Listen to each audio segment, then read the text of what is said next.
بچہ ڈر جائے یا چیخنا شروع کر دے یا نیند میں چلنا شروع کر دے، اس کو کیا کہتے ہیں اور اس کا کیا علاج ہے؟ دیکھیں، جہاں تک نیند میں چلنے کا سوال ہے تو نیند میں چلنا جو ہے بیسیکلی ایک جینیٹیکلی پرابلم ہے، یعنی کہ موروثی مسئلہ ہوتا ہے. اس میں ایک کروموزوم ہوتا ہے، ایک جسم کا جز ہوتا ہے جس کو ہم نام دیا ہوا کروموزوم 20، وہ اس میں نقص پیدا ہو جاتا ہے جس کی وجہ سے یہ پرابلم ہو جاتی ہے. تو یہ عمومی طور پہ جینیٹکلی ہوتا ہے، یہ یعنی سے خاندان میں رن کر رہا ہوتا ہے، ان کے والد بھی چل رہے ہوں گے تو ان کی اولاد بھی چل رہی ہے. اچھا، اس کے اندر مختلف ہوتے ہیں، ضروری نہیں ہے کہ کچھ لوگ ایسے ہوتے ہیں کہ جن میں ہیبٹس ہوتی ہے، اٹھ کے گئے، اپنے شوز نکال کے پہن لیے، پہننے کے بعد پھر اتار دیے، اتارنے کے بعد پھر بستر پہ آ کے سو گئے.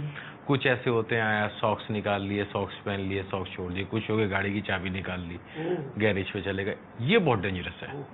کچھ لوگ ایسے ہوتے ہیں نیند میں چل کے جا رہے ہیں تو پھر وہ باہر بھی نکل گئے اور پھر بعض اوقات یہ ٹھوکر کھا کے گر جاتے ہیں، چوٹیں بھی لگتی ہیں. تو ایسی مطلب آپ کے پاس کوئی یادداشت نہیں ہوتی ہے، ان کو پتہ نہیں ہوتا کہ ہو کیا رہا ہے. اگر سیکنڈ ڈے ان کو یاد نہیں رہتا، لیکن اگر اس وقت کسی نے ان کو جگا دیا، مثال کے طور پہ ریکمینڈڈ یہی ہے کہ جگا دینا چاہیے، جگا دیا. مثال کے طور پہ کہ کوئی نیند سے اٹھ کے جا رہا ہے اور میں نے اس کو دیکھ لیا، میں نے اس کو پکڑ لیا، اٹھا دیا، تو وہ فوراً چونک کے آنکھیں کھول لے گا اور دیکھ لے گا. پھر ہو سکتا ہے کہ وہ چیک کر لے کہ یار میں یہ کام کر کے آیا ہوں.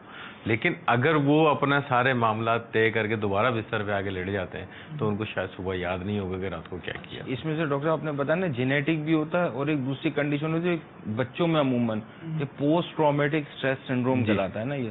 جیسے کسی بچوں کے ساتھ کوئی حادثہ ہو گیا یا کسی بڑے کے ساتھ بہت بڑا حادثہ ہو گیا، اس حادثے کے بعد ان میں یہ تبدیلیاں ذہنی دباؤ اسٹریس ہو جاتا ہے. لیکن اس کا ہو گیا نا، مگر یہ کہ بعض بچے ڈر جاتے ہیں. اب نائٹ ٹیرر جیسے رات کے ڈر، خوف، رات میں ڈر گئے، وہ اٹھ جاتے ہیں، رونا شروع کر دیتے ہیں خوف کی بنیاد پر کہ بھئی یہ ہو گیا.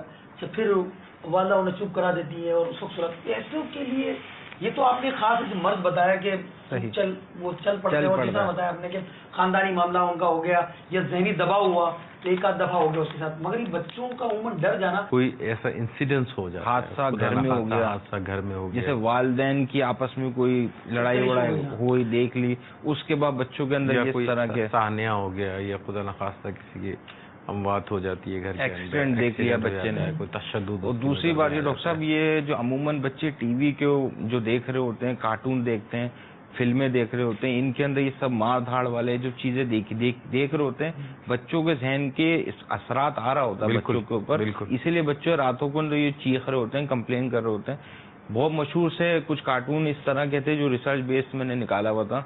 تو وہ کارٹون بین ہی اسی وجہ سے ہوئے تھے کہ بچوں کے اندر دماغی مسائل شروع ہو رہے تھے. مطلب کارٹون سے بھی جو ہے وہ دماغی اثرات، جی بالکل، یہ ریسرچ پیدا ہو سکتے ہیں. جی کوئی ایک دو بیماری، سیزر فٹس ایک بیماری ہے جو کہ ایک خاص قسم کے کارٹون دیکھنے سے ہو جاتے ہیں. پڑ جاتے ہیں بچوں کو، جھٹکے کی بیماری بھی ہو جاتی ہے. اور خوف تو رہتا ہی اسی طرح کا. بچے عموماً یہ لڑائی جھگڑا اس طرح کی چیزیں انہی جگہوں پہ دیکھتے ہیں.